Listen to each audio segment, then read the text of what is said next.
setting og hérna erum við komin með díóð í rásina og þá fáum við bara jákvæða hlutann af reiðspennunni inn yfir peruna, yfir álagið. Við fáum 311 volt hérna upp í hámark vegna þess að við tökum reiðspennuna inn 220 volt sinnum rótina af hverju? Af tveimur, sinnum rótina af tveimur. Það hlutfallið milli virkagildis reiðspennunnar og max-gildis reiðspennunnar.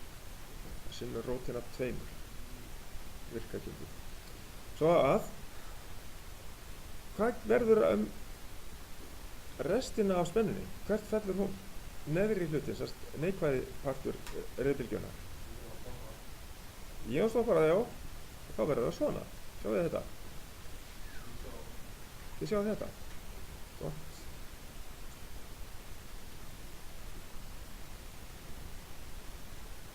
Það geta aðeins upp.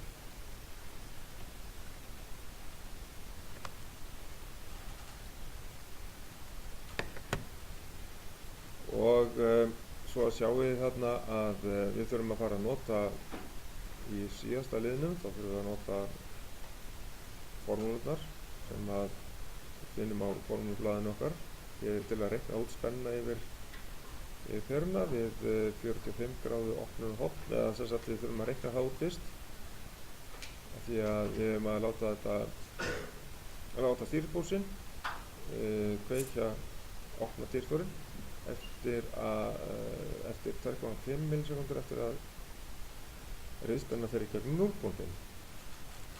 Og þá þurfum við að reikna allt saman út og síðan þurfum við að athuga hvað þarf stýrstórinn að þola háa bakspennu eða peak inverse voltage. Og það finnum við með því að margfalda virkagildið sinnum rótina af tveimur líka.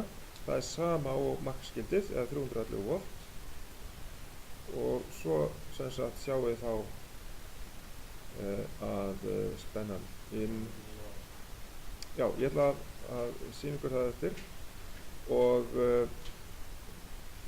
þá fáum við bara þann hluta yfir peruna sem eftir af sýnisbylgjunni, jákvæða hlutanum, en ekkert af neikvæða hlutanum vegna þess að það fellur allt yfir stýristórinn, bakspennu.